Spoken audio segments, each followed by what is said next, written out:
let's do this. Okay. So today we have War for Indagar. It is I guess I can edit this guy here. Yeah. Okay, so we have War for Indagar. It's a board game that I kickstarted.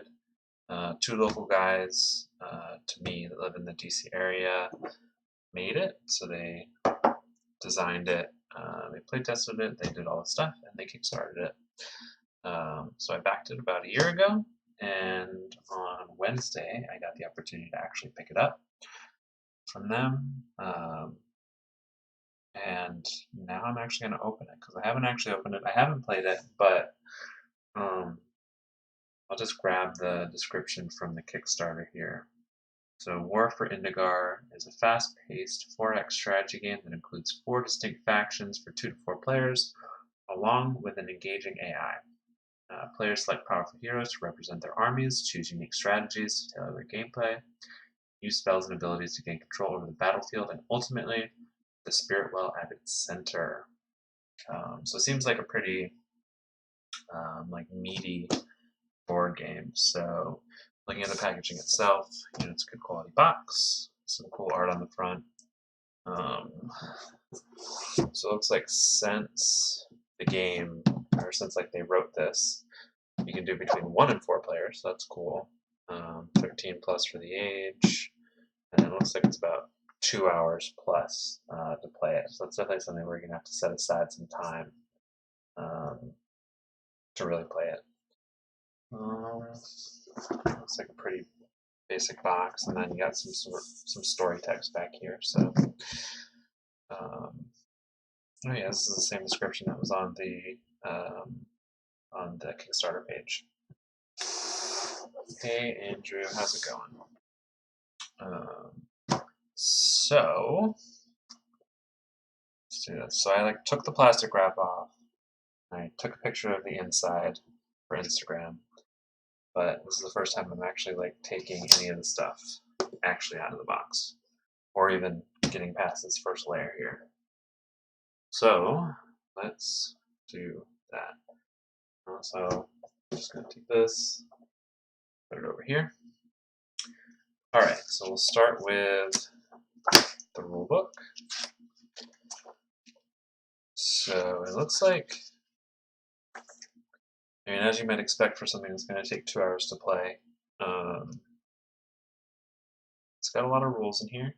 So it looks like it's a little bit more crunchy as far as games go. But if you're looking for, I play a bunch of minis games, so this is sort of going to be, I think, in line with that. It looks like you have different types of boards, and you're trying to capture territory. There's different resources. I guess I can move this up a little bit. Different types of tiles. It's cool, different events and stuff. So a maelstrom. When a hero leaves this tile, the player acting last in play order chooses which adjacent open tile the hero moves to. Heroes using a charge through to leave this tile ignore this. So I guess if you get in the maelstrom, you sort of might get lost in there and then have to exit out some random way or something like that. So pretty cool. So you got some cool art here. Lots of monsters.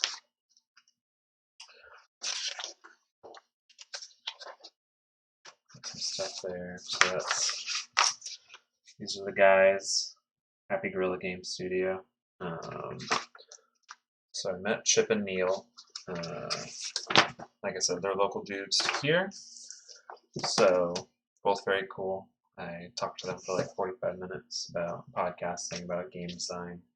Very cool guys.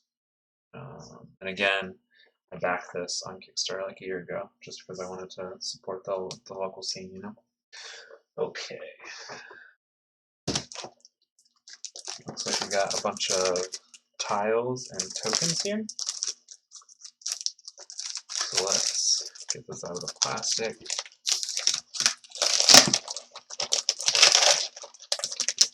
Okay.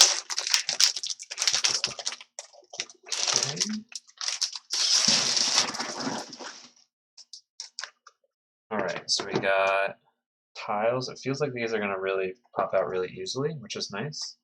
Because one of the worst things is when you try to pop these things out and they like take. See, look at that. Pops out really easy. So it feels like, yeah, they're just going to really come out super duper easy. So you don't have to worry about them like ripping the nice pictures that they have on here, which is cool. So I appreciate that. So it looks like we got one set of tiles, another set of tiles. Looks like maybe there's some like gold mines here. Looks like this might be like coal mines. And then it looks like on the other side they're sort of blank. So maybe you have to like put them down blank and then you discover it as you go. So that's pretty cool.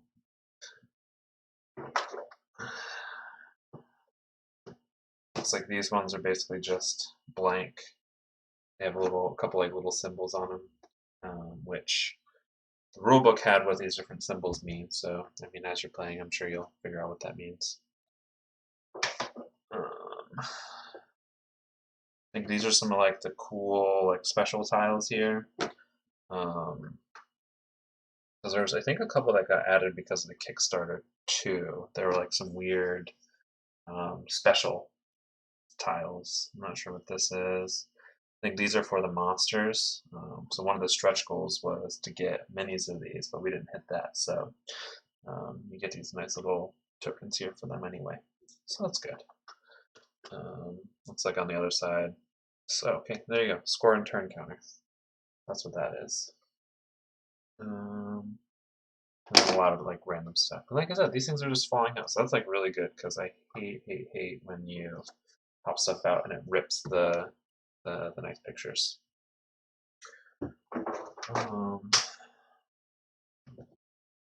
It's like more monster tokens, or more, yeah, monster tokens, and also these other tokens. There's probably like wound stuff and basically a zillion other things that I'm sure will, have some sort of impact on the game. It looks like these are like color swapped, so I'm sure that means something, but I'm not sure what it means.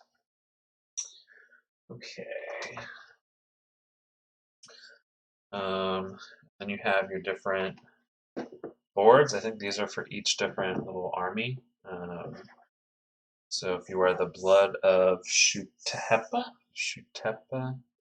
you have like a playboard. Yeah, it definitely looks like a complicated game. And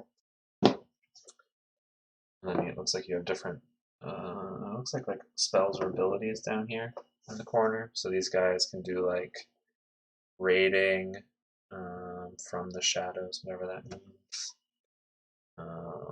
So that is one of them. You got the Banners of King's Crossing. Oh, Arkland, I think, is actually the name of the army. These guys back here are the Ramal nations. Arkland, defense of the country, victory for Arkland. So you have different abilities.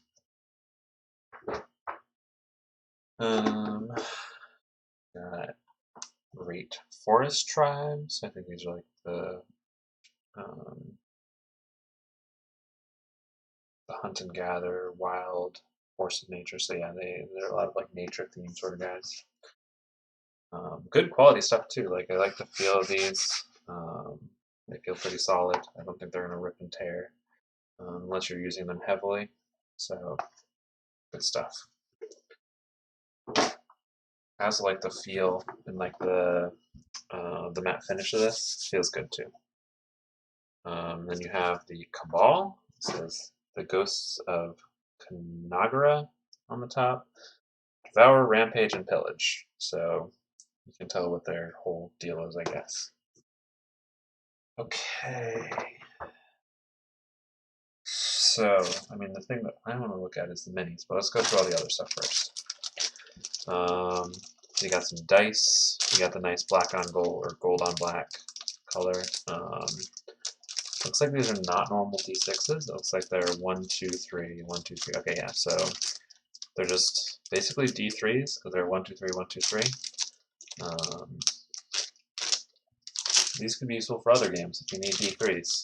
Actually, now that I'm thinking about it, so that's cool. If you ever need D3s, just 1, 2, 3, 1, 2, 3. Cool stuff. Got a bunch of little, maybe they're like castles or something, have different shapes. These ones are like, yeah, they all look like arcadey, like probably a castle, but like Space Invader-y type shapes. So you got those. Looks like they go up in size. So you start maybe with these guys that just look like a table. Maybe upgrade to these, and then probably upgrade to these guys, which are much more like pointy at the top. So yeah, you're probably just like capturing territory and putting castles, maybe like Monopoly. Okay. Looks like we got some cards in here.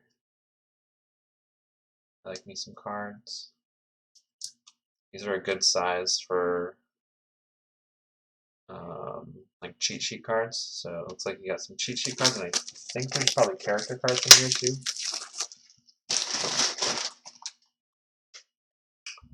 So you got, looks like 4 cheat sheets. And then I think you got, it looks like you have, yeah, a character card for each of the different minis that you have here. So let's see what we got. Got the Bright Lord, Our Lady of the Flame. You can sort of see like what this looks like here.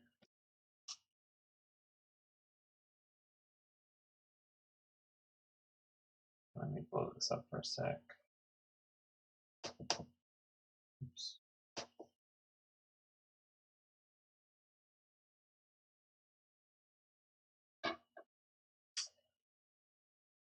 Yeah, it's not great.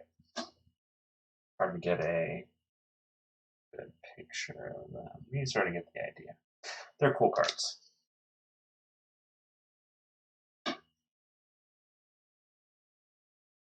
Okay, so the Bright Lord, Our Lady of the Flame, Master of the Hunt, the Unbreakable, the Grinning Tyrant, the Horn Giant, the Vampirus, Helgoth, Oriana.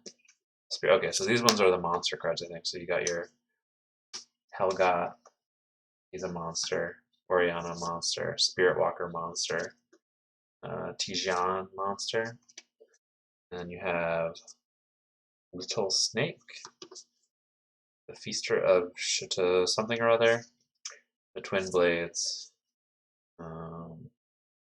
the Cold Wind, the River Savior, Chieftain of Two Rivers, etc., etc. So lots of cards. Looks like just one for each character, and then monster. Yes, it's really for 1 to 4 players. From my understanding, is they use some sort of like AI basically, but I'm not exactly sure how that works. So probably, well, I can't. The rule book's covered in a bunch of all the stuff that I've been putting on top of it. So otherwise, I would look to see. But my understanding is there's some sort of like AI for the monsters. AI like they probably go like different directions or whatever. But I'm not exactly positive. It might say on the. Oh, hello. Let me check the Kickstarter page here.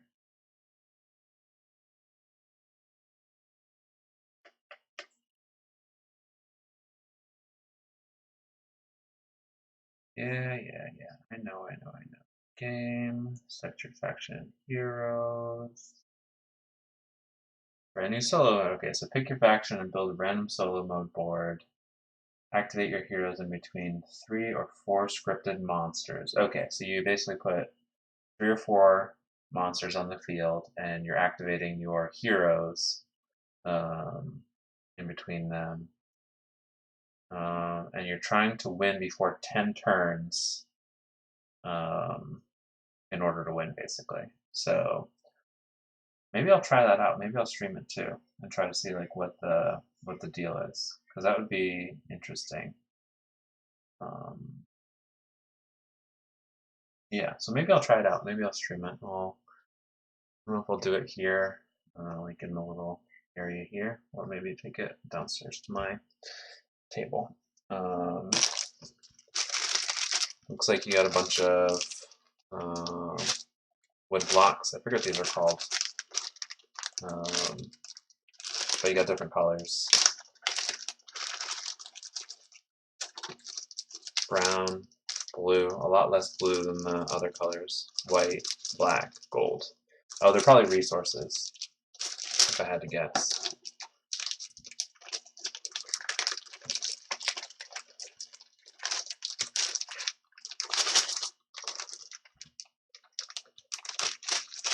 So you got your resources. And then we got our minis. Okay, so this is sort of like what I always like to look at. So now obviously with board games, they're not going to be like up to level of your crazy detail Games Workshop, but it's always cool to have nice minis for a board game. Also cool because you don't have to worry about painting them because it's a board game, so why would you paint it? So we got, let's see, let's look at the red guys first. So got this guy. Wonder if we can get like actual detail to come through or not.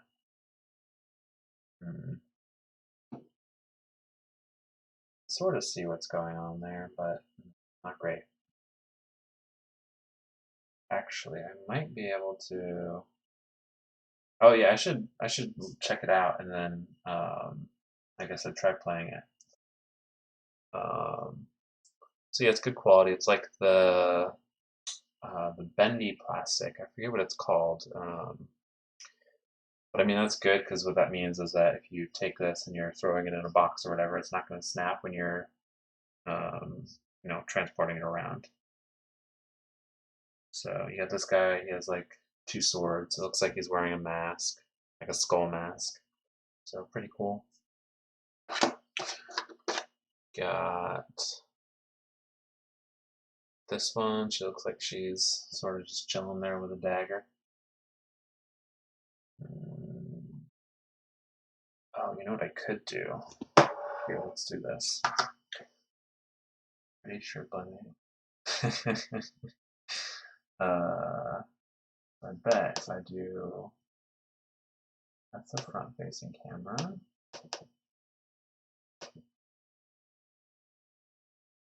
All right, so we are going to activate this bad boy.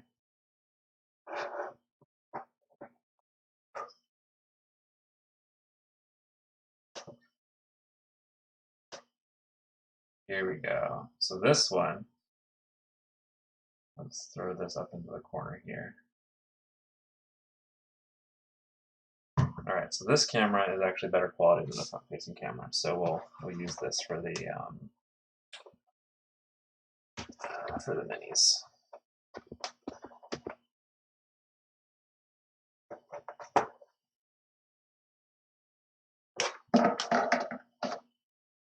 Okay, so let's go back to the first guy. So I think we do this, and we can also just, ooh, how about we just like put this over my face for a little bit, so that way I'm not sitting here with my face like far up into the screen. Yeah, I like that idea.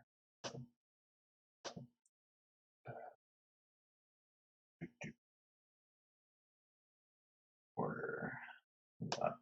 There we go. Fixed. All right, and then what I can do, I can take this guy. Oops.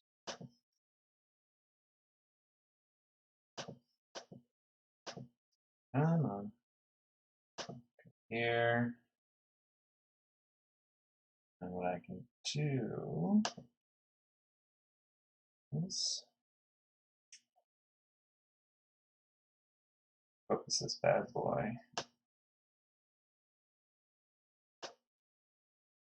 Okay.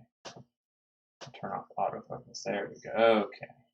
So now, just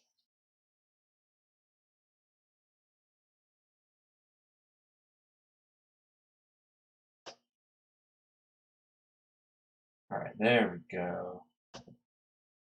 Look at that. Hopefully my computer doesn't catch on fire from this. It looks like it's chugging.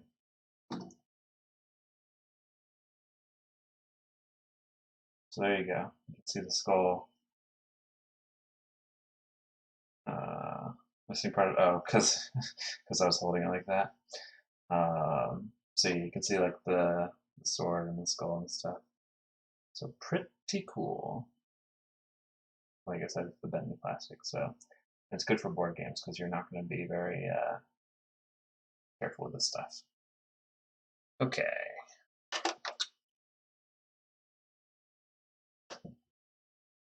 We got this thing. Why did my zooming? Oh, did I accidentally? Oh, okay. Well, I think it's on auto zoom again. Whoops.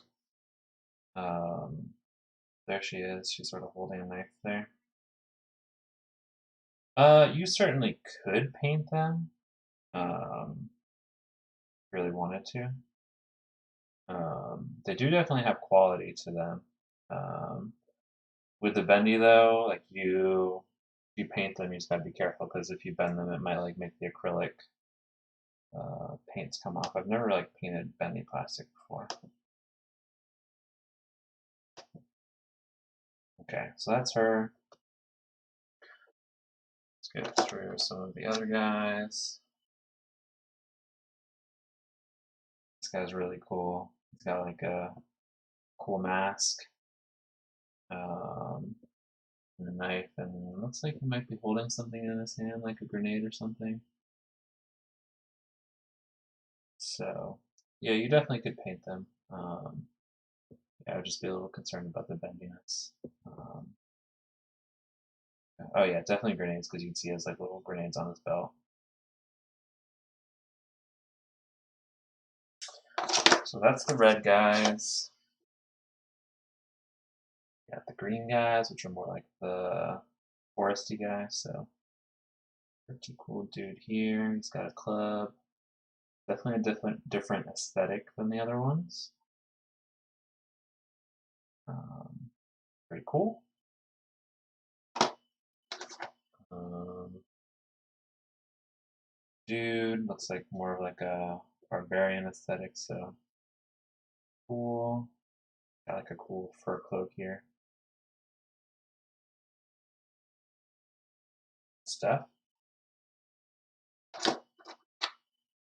Um, this one, which looks really cool. Got this like weird wood paddle thing going on, but I really like the antlers up here on the cloak. Oh yeah, okay, so you got like the whole skull back there.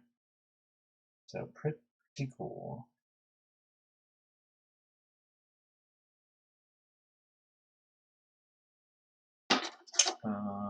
All right, moving on to the black ones. Well, these might not come out like quite as well. Oh, okay, yeah, it's okay. Like, these are like weird monster guys.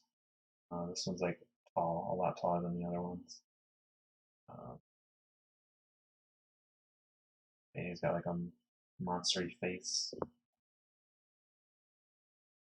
I think this one is the vampire lady.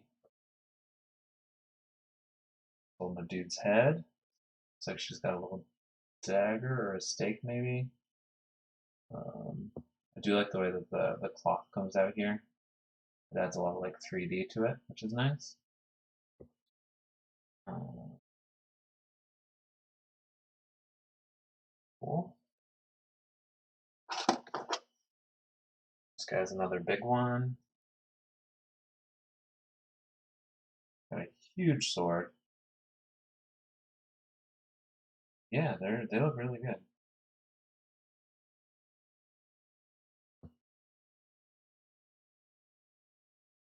So pretty cool, pretty cool. Okay, so that was all the black ones.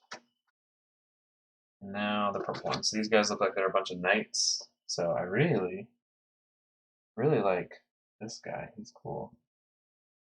Like a Dark Souls character. Like where he has a sword. Really cool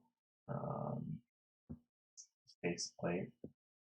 And like the cloak. So definitely like a cool paladin-y character. Pretty sweet, pretty sweet.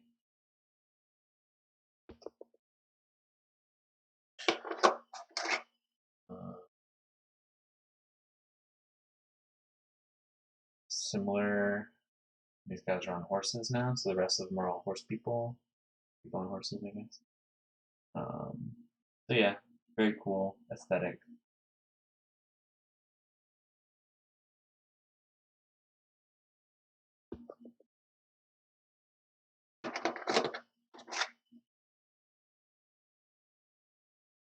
Another purpley guy.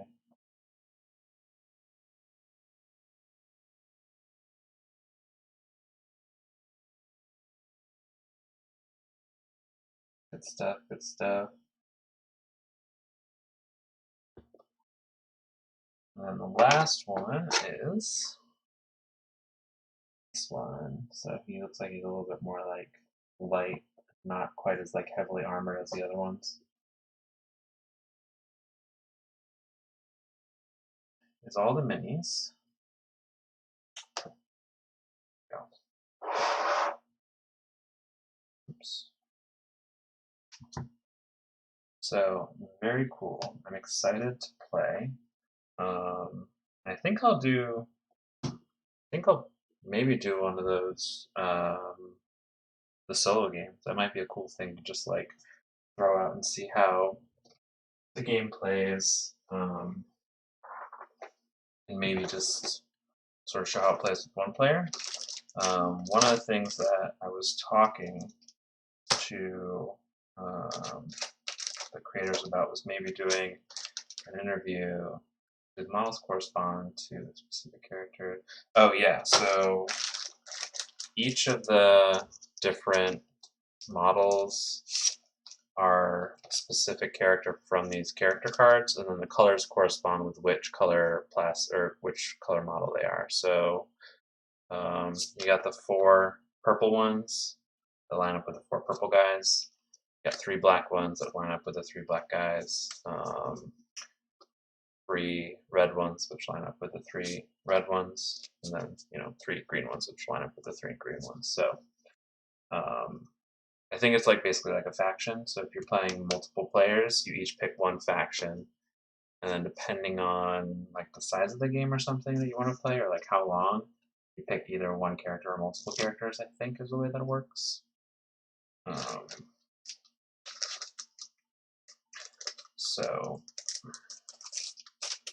yeah. So I think it's like cool because because there are multiple characters, you can play through a couple different times and see how the game is different based on who you pick, which is cool. That's always good for replayability if you have a little bit of different characters that you can play. Hopefully I'm putting this back right. It's a good box setup too, I think. So looks like the plastic is pretty well fit into there, so I think these guys are going to be pretty safe. I'm putting this on top of here. Oh, you got like a well here for all your tokens and stuff as you pop them out. It looks like there's like a little section here probably for, sounds like the map is generated too. I think the way it might work is you take and you take all of these little tiles, and every one of them has like a blank thing on the back. So you probably just take them, flip them over, and then you put them out, and then you sort of see how, like as you explore or whatever, what actually is on the map. So um, definitely something that I would be interested in, just playing a solo game and seeing what it is and putting it up on YouTube and doing it live. Yeah, definitely help with the replayability too, you're right. Because I really like the fact that these things just like pop out so easy. This is so easy. Like they're basically just falling out. I could probably like, oh, it's so good. It's so good. Boom, done. And then oh, nice. Okay, yeah. So this well right here over on the edge, that's where you put your tiles. So that's pretty cool too. It's like the way that they designed this. This is, I think that's pretty similar to the way that Carcassonne does it. Is like the box. It is very satisfying. Carcassonne has something similar where you put all like the tiles in the box like this. It feels good. It's like these, I think these go in here. Oh yeah, that's good. That's good. Assume there's probably some place to put this too.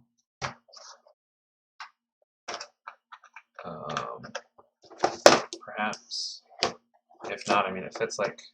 I wonder. There must be some place to put this thing. This is really well designed. I like it. I mean, oh yeah, you can just like set it on top here. That is not bad at all.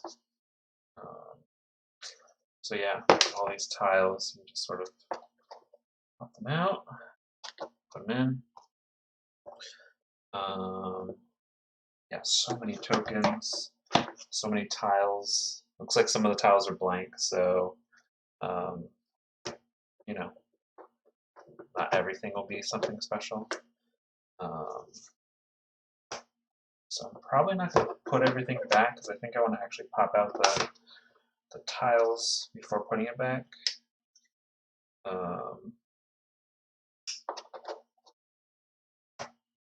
So I think that is the unboxing.